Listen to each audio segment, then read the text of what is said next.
to the economy now, where staggering numbers have been released surrounding black women in the labor force. A new report shows more than 300,000 black women have left the workforce in just the last several months. That's according to the U.S. Bureau of Labor Statistics.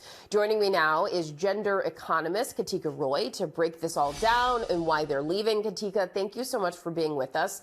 You recently wrote an article where you say that this isn't happening by accident. Why do you think it is happening?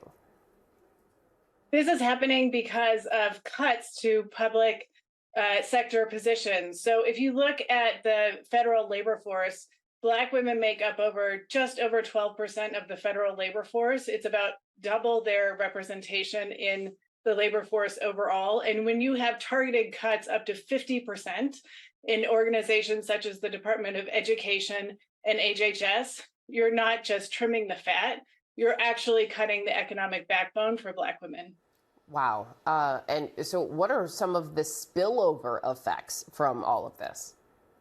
Well, one of the things that we know is that there is a connection between women's labor force participation and GDP. So just Black women's labor force participation has dropped by just over 2% in the last 3 months. And that has sucked over $37 billion out of US GDP.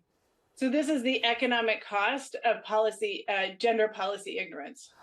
This is really fascinating because do you think that most people are unaware of the actual impacts of things like this? Absolutely.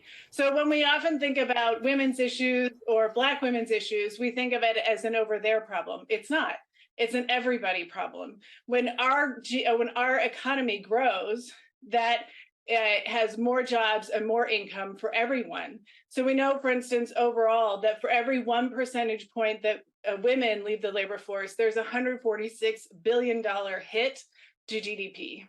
Oh my gosh. And so we've talked about the consequences, but is there an upside to all of this? Are we seeing women pivoting to entrepreneurship as they're leaving the workforce? What then are they doing? You know, that's a great question. And the truth is, we don't know where all of the 300,000 Black women that have actually been pushed out of the labor force have gone. We know that some of them have gone into entrepreneurship, which is not only because of luxury, but it's actually because of survival. And this is really a testament to their resilience, but it also shows the rigidity in our traditional employment systems. Are there any other groups that we are seeing largely impacted in this way in the labor workforce? Not to this extent. So I track all of the data, as you can imagine, month over month by gender and race and ethnicity. And I started to see this trend about 3 months ago with this really precipitous drop in Black women out of the labor force. And this is a huge hit. And historically, just to give you a sense of the historical context, this is the first time in years that Black women's labor force participation has fallen below Latinas' labor force participation. Wow. It's really fascinating to see these numbers, to hear you explain all of it and break down the real world impacts on our GDP and the economy at large. Katika Roy, thank you for what you do and thanks for being with us. Thanks for having me.